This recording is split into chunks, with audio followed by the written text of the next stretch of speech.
Hello everyone, welcome to Sonamoni learning centre. আজকের ভিডিওতে দেখতে পাবে মাধ্যমিক 2025 ভূগোলের আরও একটি প্র্যাকটিস। এখানে সঠিক উত্তর নির্বাচন, শূন্যস্থান পূরণ করো, এক কথায় উত্তর দাও, ডান দিক বাম দিক সাদা, সমস্ত ধরনের প্রশ্নপত্র রয়েছে। চলো শুরু করা যাক। দেখো একে কি বলছে, লবণযুক্ত শিলাস্তরের উপর নদীর প্রধান ক্ষয় প্রক্রিয়াটি হলো দ্রবণ ক্ষয়। নেক্সট, পৃথিবীর অ্যালবেডোর পরিমাণ কত? পৃথিবীর অ্যালবেডোর পরিমাণ 34%। ক্যানিয়ন, নেক্সট প্রশ্ন, ক্যানিয়ন আয়াকৃতির হওয়ার প্রধান কারণ কি? ক্যানিয়ন আয়াকৃতি হওয়ার প্রধান কারণ হচ্ছে নদীর নিম্ন ক্ষয় ক্ষমতা। ঠিক আছে, নেক্সট প্রশ্ন দেখো কি বলছে। নেক্সট, সম্পৃক্ত বায়ু যে বিষয়ের সাথে যুক্ত তা হলো বায়ুতে জলীয় বাষ্পের সর্বোচ্চ অবস্থান, নাকি নির্দিষ্ট উষ্ণতা বায়ুর সর্বোচ্চ জলীয় বাষ্প ধারণ ক্ষমতা, গ উষ্ণতা বৃদ্ধিতে জলীয় বাষ্পের ধারণ ক্ষমতা বৃদ্ধি, ঘ উষ্ণতা হ্রাসের জলীয় বাষ্পের ধারণ ক্ষমতা হ্রাস। তো উত্তর হবে নির্দিষ্ট উষ্ণতায় বায়ুর সর্বোচ্চ জলীয় বাষ্প ধারণ ক্ষমতা। নেক্সট প্রশ্ন কি বলছে, একটি অগ্নি সঞ্চারক বর্জ্য পদার্থের নাম কি? একটি অগ্নি সঞ্চারক বর্জ্য পদার্থের নাম হলো মিথাইল। নেক্সট, পশ্চিমঘাট পর্বতমালার সর্বোচ্চ শৃঙ্গের নাম কি? পশ্চিমঘাট পর্বতমালার সর্বোচ্চ শৃঙ্গের নাম আনাইমুদি, যার উচ্চতা 2696 মিটার। এই আনাইমুদিকে দক্ষিণ ভারতের এভারেস্ট বলা হয়ে থাকে। ঠিক আছে, নেক্সট প্রশ্ন দেখো কি বল। পৃথিবীর সর্বাধিক উষ্ণতা ও সর্বাধিক বৃষ্টিপাত দেখা যায় নিরক্ষীয় জলবায়ু, মৌসুমী জলবায়ু, ভূমধ্যসাগরীয় জলবায়ুতে, নাকি উষ্ণ মরু জলবায়ুতে?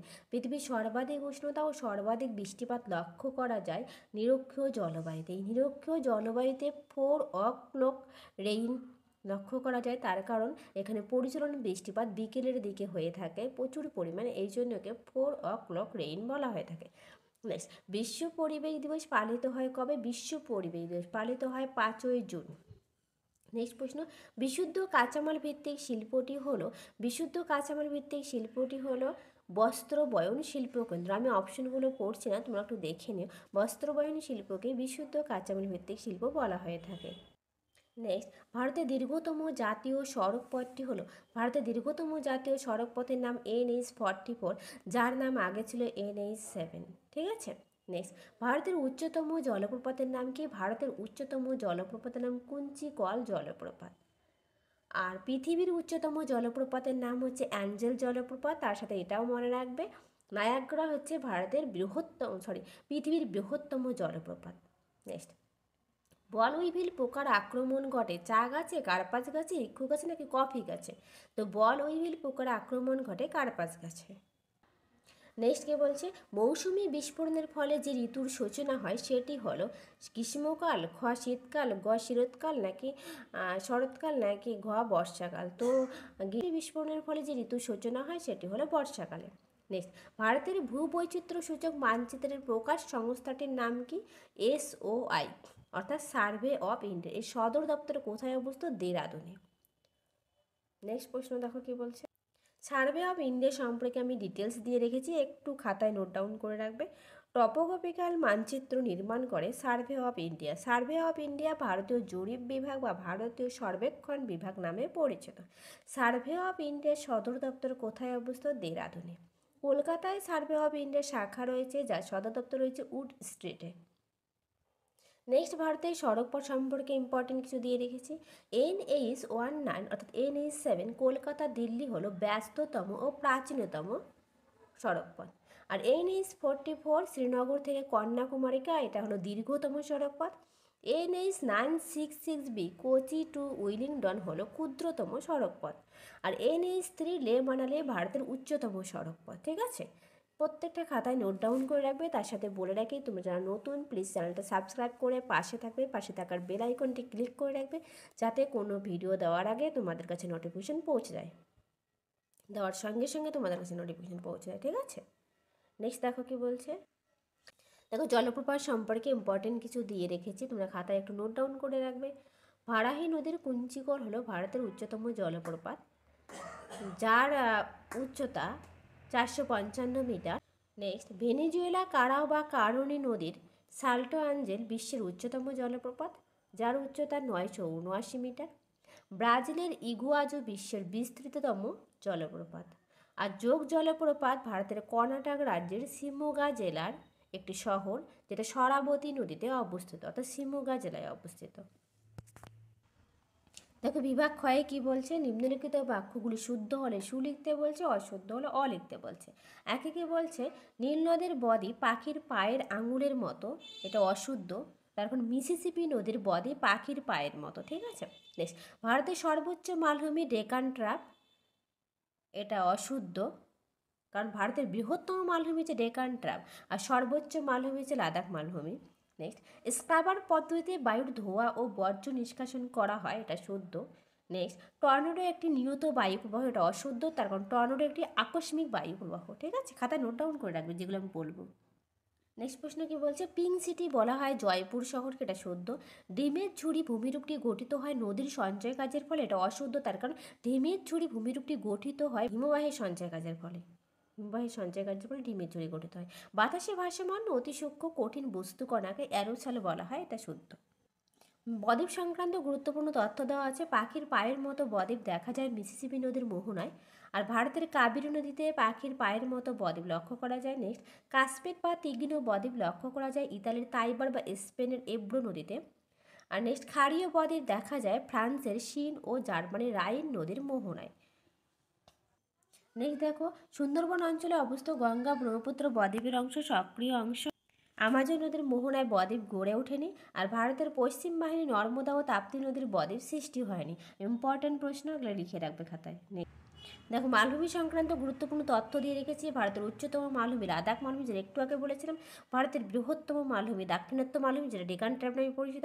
পৃথিবীর উচ্চতম মালভূমি পামির মালভূমি, তাকে পৃথিবীর ছাদ বলা হয়ে থাকে। আর পৃথিবীর বৃহত্তম মালভূমির নাম হচ্ছে তিব্বত মালভূমি। নেক্সট প্রশ্ন, উপযুক্ত শব্দ বসে শূন্যস্থান পূরণ করো। ভারতের হিমালয় একটি ভঙ্গিল পর্বতমালা। ফ্লাই অ্যাশের প্রধান উৎসের নাম কি? তাপবিদ্যুৎ কেন্দ্র। তাপবিদ্যুৎ কেন্দ্র থেকে প্রচুর পরিমাণে ফ্লাই অ্যাশ উৎপন্ন হয়। শহর থেকে দূরে নিচু খোলা জায়গায় বর্জ্য পদার্থ জমা করাকে ভরাটকরণ বলা হয়ে থাকে। আর ব্ল্যাকফুট রোগ হয় আর্সেনিক দূষণের কারণে। নেক্সট, আইটিসিজেড দেখা যায় নিরক্ষ জলবায়ু অঞ্চলে। আর আইটিসিজের পুরো নাম ইন্টার ট্রপিক্যাল কনভার্জেন্ট জোনস, ঠিক আছে। নেক্সট, ব্ল্যাকফুট রোগ হয় আর্সেনিক দূষণের কারণে। শীতকালে শিল্পাঞ্চলে জলীয় বাষ্প ঘনীভূত হয়ে ধূলিকণার সাথে মিশে তৈরি হয় ধোঁয়াশা। নেক্সট প্রশ্ন, গুরুত্বপূর্ণ তথ্য দেওয়া আছে। দেখো, ক্যাডমিয়াম দূষণে যে রোগ হয় তা হলো ইতাই রোগ। পারদ দূষণে যে রোগ হয় তা হলো মিনামাটা রোগ। কাগজ শিল্প থেকে নির্গত বর্জ্য হলো সেলুলোজ। এক প্রকার কৃষিজ বর্জ্য হলো ডিডিটি বা পেস্টিসাইড। Very very important. আরও কিছু গুরুত্বপূর্ণ তথ্য দেওয়া আছে। তেজস্ক্রিয় বর্জ্যের উদাহরণ হলো থোরিয়াম আর রেডিয়াম। ফ্লাই অ্যাশের উৎস কয়লা নির্ভর তাপবিদ্যুৎ কেন্দ্র। ফ্লাই অ্যাশ ব্যবহার করা হয় সিমেন্ট ও ইট তৈরিতে। এক প্রকার কৃষিজ বর্জ্য হলো ডিডিটি বা পেস্টিসাইড, একটু আগেই বলেছিলাম ডিডিটি বা পেস্টিসাইড, ঠিক আছে। দেখো, ভারতের বিভিন্ন শহর ও তার উপনামগুলো একটু দেওয়া আছে, তার কারণ এই রিলেটেড প্রশ্ন একটা আগে ছিল, যার জন্য দেওয়া রয়েছে। মুম্বাইকে ভারতের প্রবেশদ্বার বলা হয়। মুম্বাইকে সিনেমার রাজধানী বলা হয়। কোচিনকে আরব সাগরের রানী বলা হয়। জয়পুরকে গোলাপি শহর বলা হয়। এই প্রশ্নটাই দেওয়া ছিল, তার জন্য আমি বিভিন্ন ধরনের ওই রিলেটেড কিছু প্রশ্ন দিয়ে রেখেছি। চেন্নাইকে সবুজ নগরী বলা হয়। বেঙ্গালুরুকে ভারতের সিলিকন ভ্যালি বলা হয় থাকে। বেঙ্গালুরুকে বিজ্ঞান নগরী বলা হয় থাকে। সিটি অফ জয় বলা হয় কলকাতা শহরকে। ভেরি ভেরি ইম্পর্টেন্ট, প্রত্যেকটা খাতায় নোট ডাউন করে রাখবে। তার সঙ্গে বলে রাখি, তোমরা যারা নতুন প্লিজ চ্যানেলটা সাবস্ক্রাইব করে পাশে থাকবে। সুরাটকে মক্কার দ্বার বলা হয়। দিল্লিকে এশিয়া রোম বলা হয় থাকে। হায়দ্রাবাদ ও সেকেন্দ্রাবাদকে যমুস নগরী বা টুইন সিটি বলা হয়। আর লেকের শহর বা হ্রদের শহর বলা হয় উদয়পুরকে। তারপর দেখো বলছে, একটি বা দুটি শব্দ উত্তর দাও। ভারতের বৃহত্তম নদী দ্বীপটির নাম কি? আসামের মাজুলি অর্থাৎ ব্রহ্মপুত্র নদীতে। এটা হচ্ছে পৃথিবীর ভারতের বৃহত্তম নদী দ্বীপ, যার নাম হচ্ছে মাজুলি। বায়ু সঞ্চয়ের কাজের ফলে গঠিত দুটি ভূমিরূপের নাম কি? বালিয়াড়ি ও লোয়েস্ট সমভূমি। এটা বায়ুর সঞ্চয় কাজের ফলে সৃষ্টি হয়ে থাকে।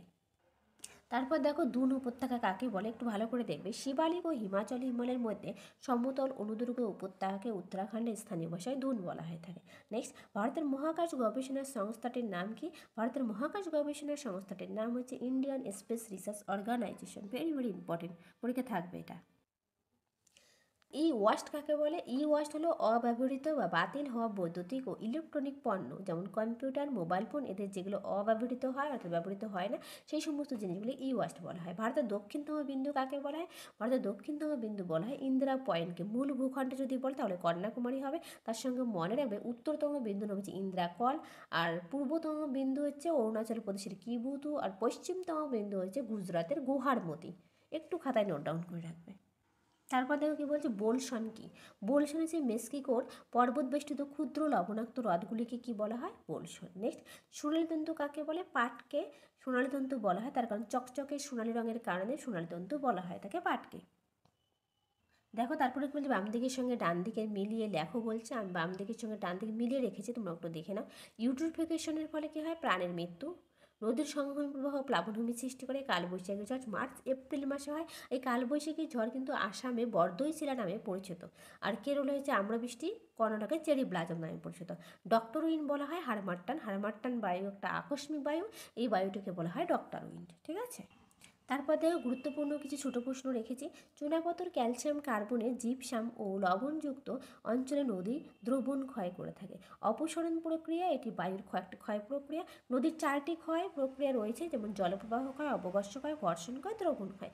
অ্যালবার্টা সর্বাধিক লক্ষ্য করা যায় তুষার ক্ষেত্রে। তুষার ক্ষেত্রে সবচেয়ে বেশি অ্যালবার্টা লক্ষ্য করা যায়। তারপর দেখো আরও কিছু রয়েছে। সূর্যের উষ্ণতায় প্রায় 200 কোটি ভাগের 1 ভাগ মাত্র পৃথিবীতে এসে পৌঁছায়। বিকিরণ পদ্ধতিতে বায়ুমণ্ডল সবচেয়ে বেশি উত্তপ্ত হয়। পৃথিবীর নিরক্ষীয় অঞ্চলে বায়ুতে আর্দ্রতা বেশি থাকে। আপেক্ষিক আর্দ্রতা প্রকাশ করা হয় শতকরা হিসাবে। ঠিক আছে। আর সম্পৃক্ত বায়ুর আপেক্ষিক আর্দ্রতা কত? 100%। 4 o'clock রেইনফল নিরক্ষীয় অঞ্চলে লক্ষ্য করা যায়, একটু আগে বলেওছিলাম। আর্দ্রতা পরিমাপক যন্ত্রের নাম হাইগ্রোমিটার। আপেক্ষিক আর্দ্রতা পরিমাপক যন্ত্রের নাম সাইক্রোমিটার। দেখো নেক্সট বলেছে, বাম দিকের সঙ্গে ডান দিকেগুলি মিলিয়ে লেখো। বাম দিক ডান দিক, একে দেওয়া আছে মানাপাস। মানাপাস কি? ভারতের সর্বোচ্চ গিরিপথ। আর থাঞ্জাভুর দক্ষিণ ভারতের ধান ভাণ্ডার। সোনালী চতুর্ভুজে সড়ক পথ। আর স্পট হচ্ছে ফ্রান্স, যেটা হচ্ছে মহাকাশ গবেষণা সংস্থা। ওকে, থ্যাংক ইউ এভরিওয়ান। তোমরা যারা নতুন প্লিজ চ্যানেলটা সাবস্ক্রাইব করে পাশে থাকবে। দেখা হবে পরের ভিডিওতে। চলো।